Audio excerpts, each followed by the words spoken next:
Okay students, तो last video में हमने थोड़ा सा कार्बोहाइड्रेट्स को उनके डेफिनेशन पे, ठीक है, कार्बोहाइड्रेट्स के बारे में हमने डेफिनेशन क्लियर की थी कि कार्बोहाइड्रेट्स क्या होते हैं। कार्बोहाइड्रेट्स वो होते हैं जिनमें पॉलीहाइड्रोक्सी एल्डिहाइड, पॉलीहाइड्रोक्सी कीटोन्स होते हैं, या फिर ऐसे कंपाउंड्स जो पॉलीहाइड्रोक्सी एल्डिहाइड और पॉलीहाइड्रोक्सी कीटोन्स हाइड्रोलिसिस करने पर देते हैं, वो कंपाउंड्स कार्बोहाइड्रेट्स होते हैं। ठीक है, आज हम डिस्कस करेंगे classification.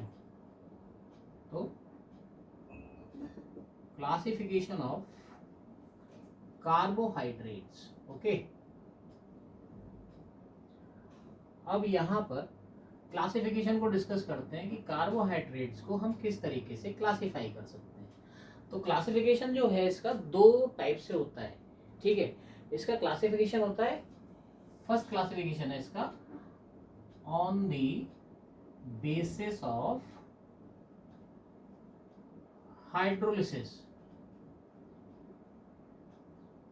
on the basis of hydrolysis, और second one is on the basis of reducing nature, on the basis of reducing nature. एक एक करके दोनों को डिस्कस करते हैं। तो पहले हम लोग देखते हैं on the basis of hydrolysis, यानी जो भी कार्बोहाइड्रेट्स हैं उनको हाइड्रोलाइज करने पर किस टाइप के वो यूनिट्स देते हैं। और on the basis of hydrolysis carbohydrates are divided into 3 main groups, यानी हाइड्रोलिसिस करने पर कार्बोहाइड्रेट्स को 3 मेन ग्रुप्स में डिवाइड करते हैं। Carbohydrates also known as saccharides, इनको सैकेराइड्स के नेम से भी आइडेंटिफाई करते हैं, इनको सैकेराइड्स भी कहा जाता है। एक्चुअली सैकेराइड्स का मीनिंग होता है the compounds which are sweet in taste, यानी ऐसे कंपाउंड्स जो टेस्ट में मीठे होते हैं, तो उनको हम सैकेराइड्स कहते हैं। और मोस्टली कार्बोहाइड्रेट्स जो है वो टेस्ट में मीठे होते हैं, इसीलिए उनको सैकेराइड्स नेम भी देते हैं। और जो हाइड्रोलिसिस के बेसिस पर इनका जो क्लासिफिकेशन होता है वो मेनली सैकेराइड के नेम पर होता है। उनको मोनोकार्बोहाइड्रेट, ओलिगोकार्बोहाइड्रेट नहीं बोलते, उनको मोनोसैकेराइड्स, ओलिगोसैकेराइड्स, पॉलीसैकेराइड्स, यानी 3 मेन ग्रुप्स होते हैं इसमें। First one is monosaccharides. Monosaccharides क्या होते हैं? Monosaccharides are the carbohydrates which cannot be further hydrolyzed into simpler units of carbohydrate, यानी ऐसे कार्बोहाइड्रेट्स जिनको हाइड्रोलाइज करने पर वो और ज्यादा ब्रेक नहीं होते हैं और ज्यादा डिसोसिएट नहीं होते हैं, वो उसी फॉर्म में बने रहते हैं, तो उनको हम कहते हैं मोनोसैकेराइड्स। और मोनोसैकेराइड्स जो होते हैं मेनली, जो मोनोसैकेराइड्स को क्लासिफाई करते हैं, तो मेनली उनके एग्जांपल्स जो हैं, इनके मेन एग्जांपल्स होते हैं ग्लूकोज, फ्रक्टोज, राइबोस, मैनोस, रेमनोस, मतलब इस तरीके से कई एग्जांपल होते हैं। ऑलमोस्ट, ये कोई ग्लूकोज नहीं है, almost 20 types of monosaccharides we are known till together. मतलब क्या है कि अब तक हमको 20 टाइप्स के मोनोसैकेराइड्स वेल नोन है। ठीक है, तो ये एक नंबर है मोनोसैकेराइड्स का। ठीक, कल हमने जो लास्ट वीडियो था उसमें हमने डिस्कस किया था ग्लूकोज फ्रक्टोज के बारे में, और बताया था कि एक्चुअली ग्लूकोज फ्रक्टोज क्या होता है। तो यहाँ पर वो उस डेफिनेशन को भी सेटिस्फाई कर रहे हैं और मोनोसैकेराइड को भी सेटिस्फाई कर रहे हैं। क्यों? क्योंकि ग्लूकोज और फ्रक्टोज को हाइड्रोलाइज करने पर वो और सिंपलर कार्बोहाइड्रेट में डिसोसिएट नहीं होते हैं, यानी ये जितने भी हैं ये सब नॉर्मल मोनोसैकेराइड्स हैं, या कह लीजिए कि नॉर्मल कार्बोहाइड्रेट्स हैं जिनका डिसोसिएशन, जिनका हाइड्रोलिसिस नहीं होता है, इसीलिए इनको मोनोसैकेराइड यूनिट्स में क्लासिफाई किया गया है। अब 20 टाइप्स के मोनोसैकेराइड्स हैं।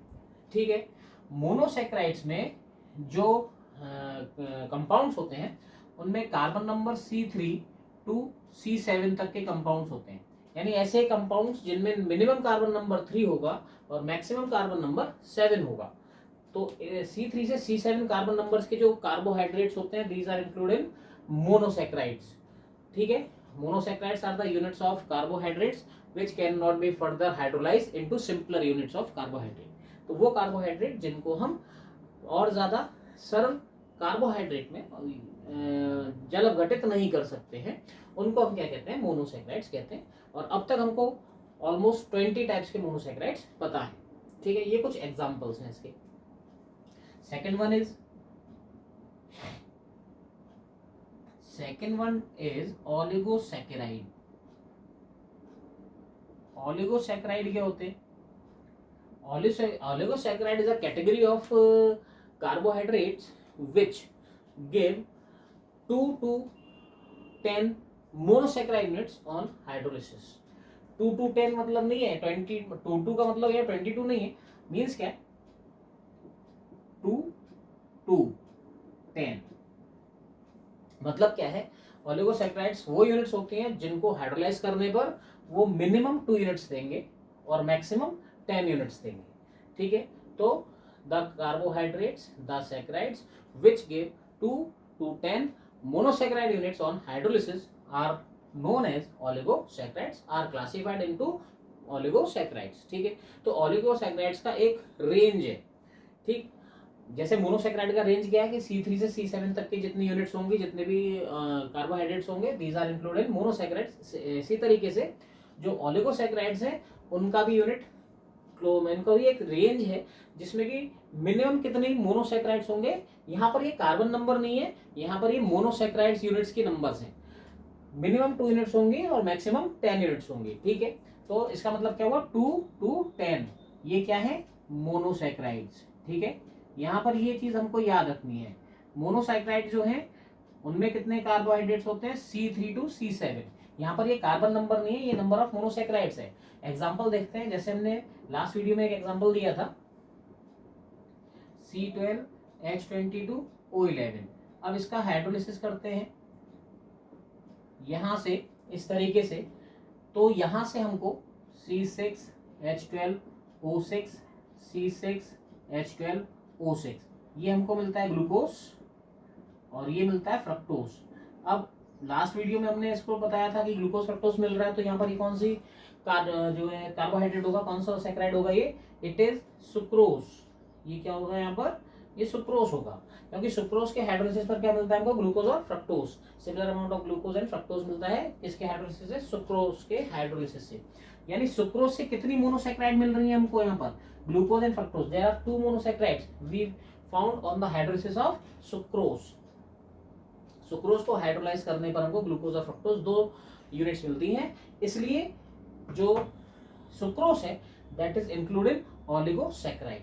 अब यहाँ पर जो नंबर ऑफ यूनिट्स हैं, नंबर ऑफ यूनिट के बेस पर हम इनको डाइसैकेराइड, ट्राइसैकेराइड, टेट्रासैकेराइड, पेंटासैकेराइड, इस तरीके से डेकासैकेराइड तक जो है डिस्ट्रीब्यूट कर सकते हैं। मतलब क्या है, यहाँ पर सुक्रोज एक ओलिगोसैकेराइड के साथ साथ और क्या है, it is a disaccharide, it is also a disaccharide. क्यों डाइसैकेराइड है, क्योंकि कितने मोनोसैकेराइड दे रहा है, इट गिव्स 2 मोनोसैकेराइड्स। तो 2 मोनोसैकेराइड दे रहा है तो डाइसैकेराइड। अगर यहाँ पर कोई ऐसा हो जो 3 मोनोसैकेराइड देगा हाइड्रोलिसिस पर, दैट इज ट्राइसैकेराइड। 4 यूनिट्स देगा मोनोसैकेराइड्स की तो वो टेट्रासैकेराइड। तो इसी तरीके से फर्दर ऑन हम क्लासिफाई करते चले जाते हैं, लेकिन मेनली हमको यहाँ पर कौन से पढ़ने हैं, डाइसैकेराइड्स ही पढ़ने हैं, क्योंकि हमारे सिलेबस में डाइसैकेराइड्स इंक्लूड है।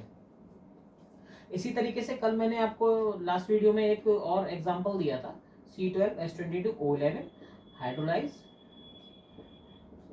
And it gives 2 molecules of C6H12O6, 2 molecules of glucose.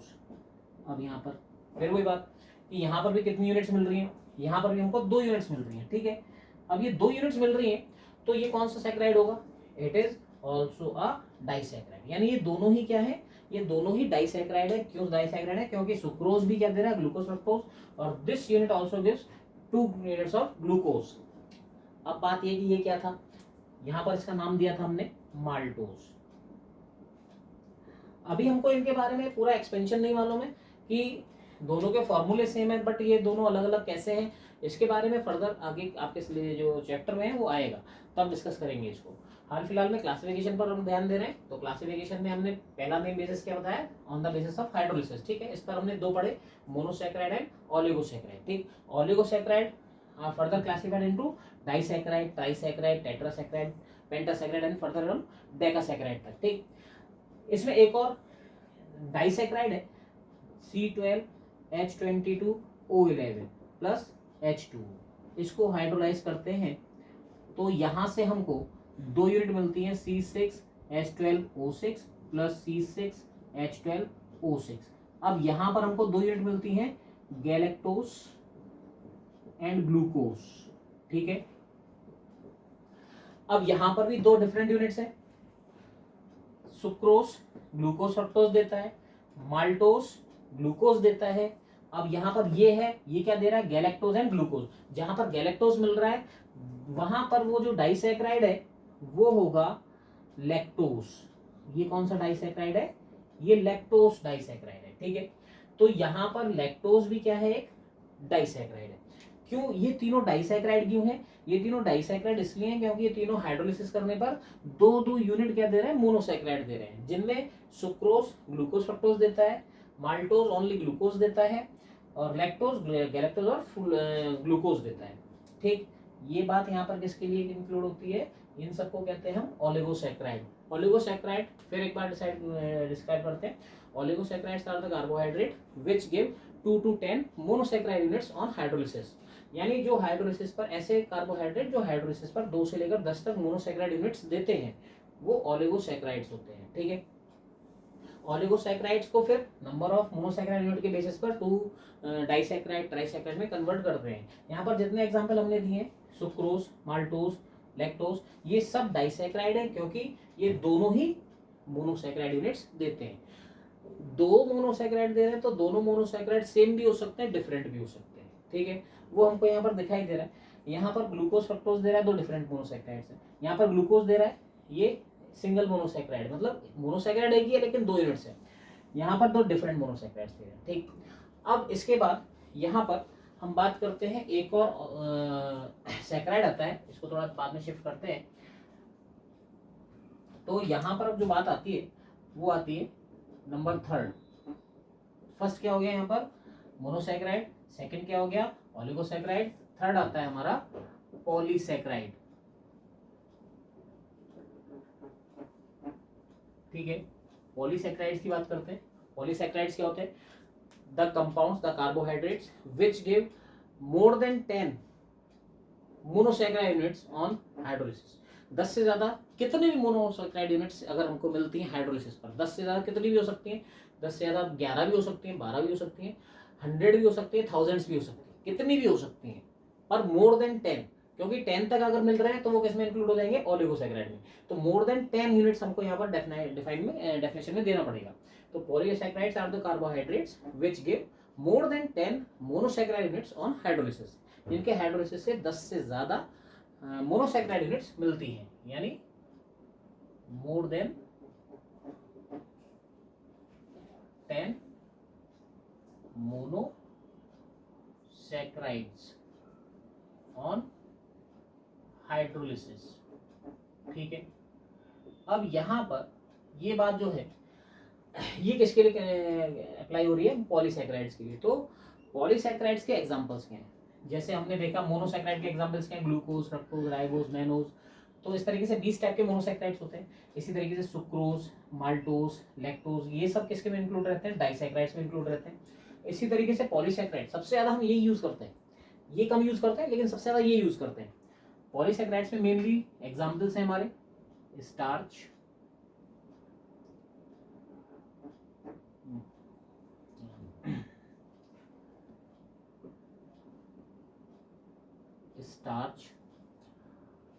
Cellulose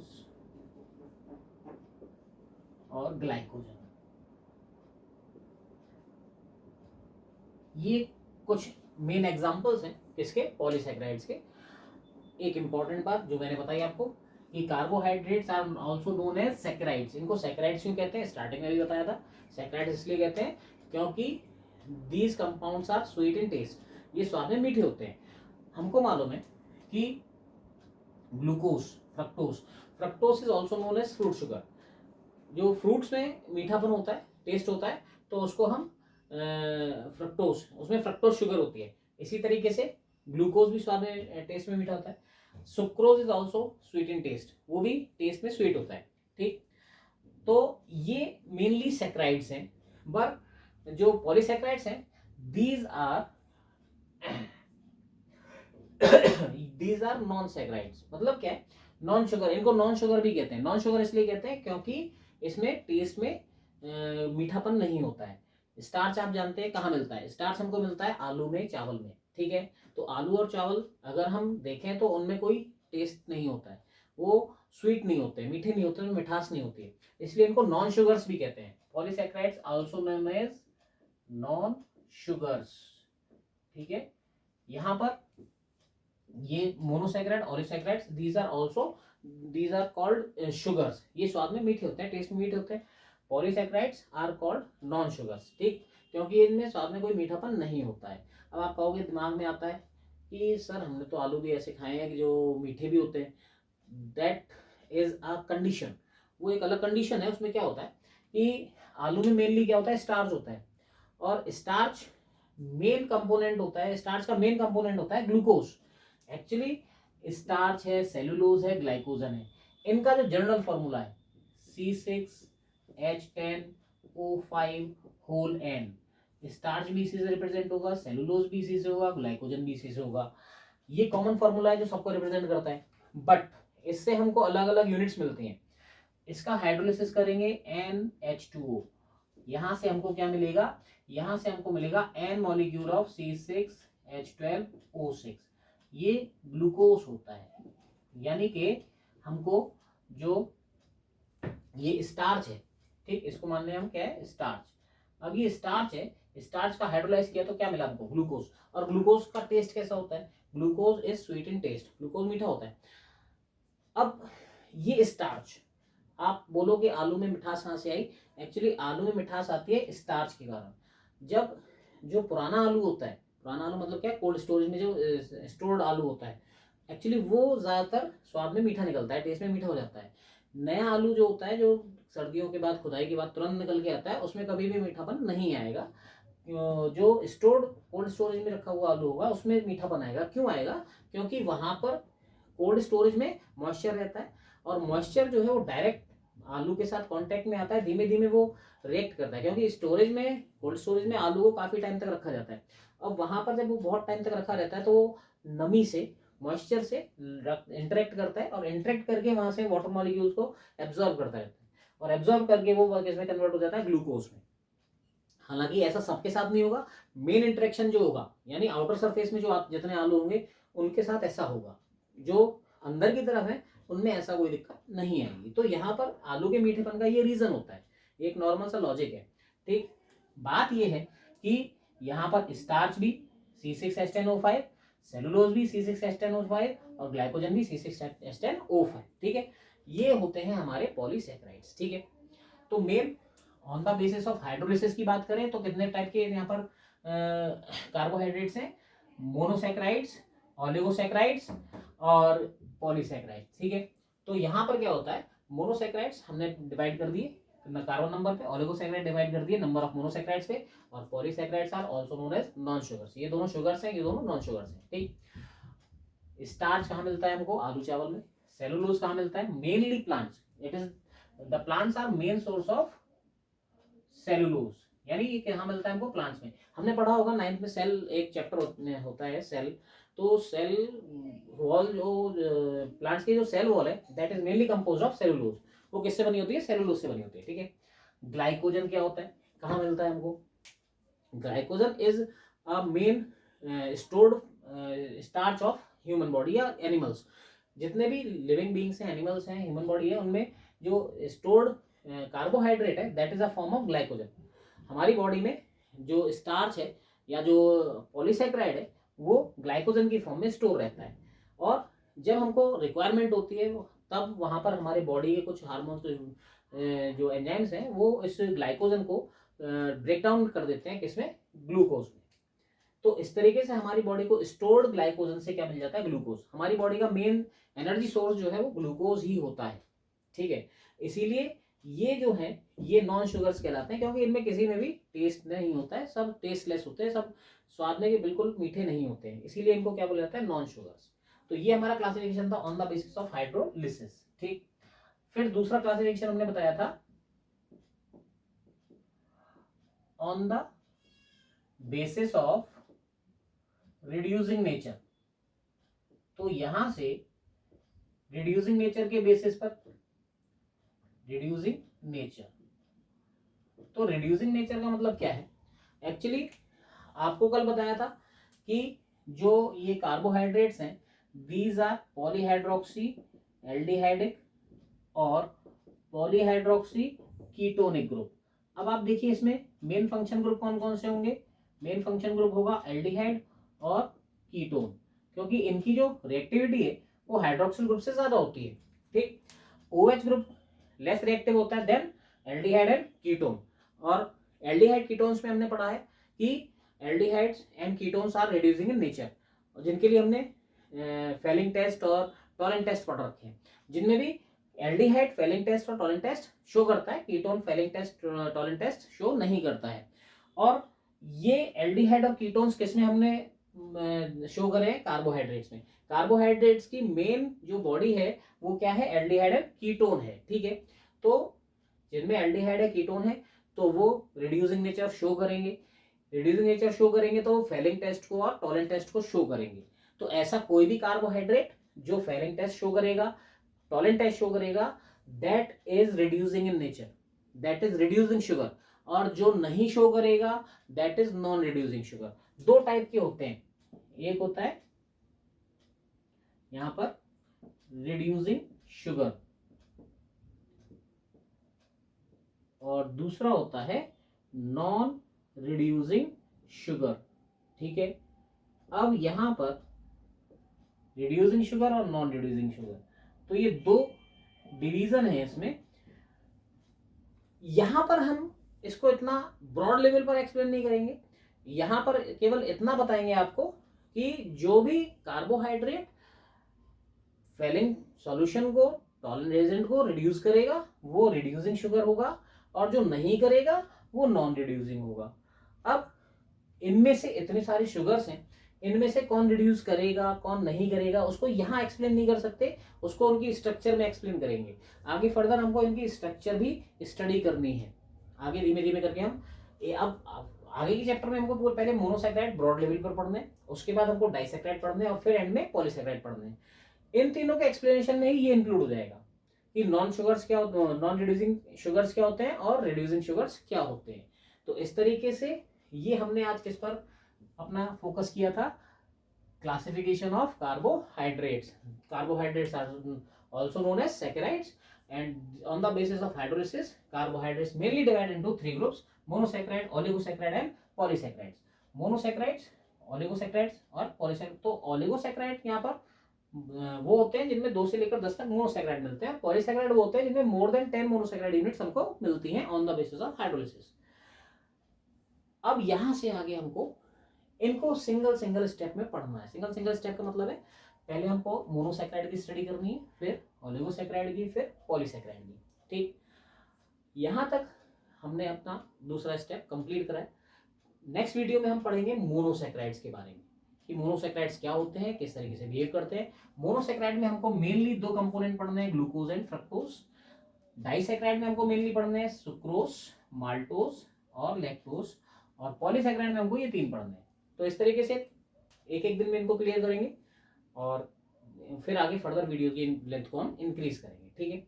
तो आज तक के यहाँ पर टॉपिक में आपको जो दिक्कत आई हो, जो प्रॉब्लम लग रही हो, उसको आप कमेंट सेक्शन में ज़रूर बताइए। और जो सुधार चाहते हैं, जो इम्प्रूवमेंट चाहते हैं, इम्प्रोवाइजेशन चाहते हैं, उसके लिए कमेंट कीजिए, ठीक है। और वीडियो पसंद आ रहा है, समझ में आ रहा है, तो उसको फर्दर अपने फ्रेंड्स को, अपने दोस्तों को ग्रुप में शेयर कीजिए, सब्सक्राइब कीजिए और कमेंट कीजिए, ठीक है। ओके, मिलते हैं नेक्स्ट वीडियो में, और तब तक गुड बाय।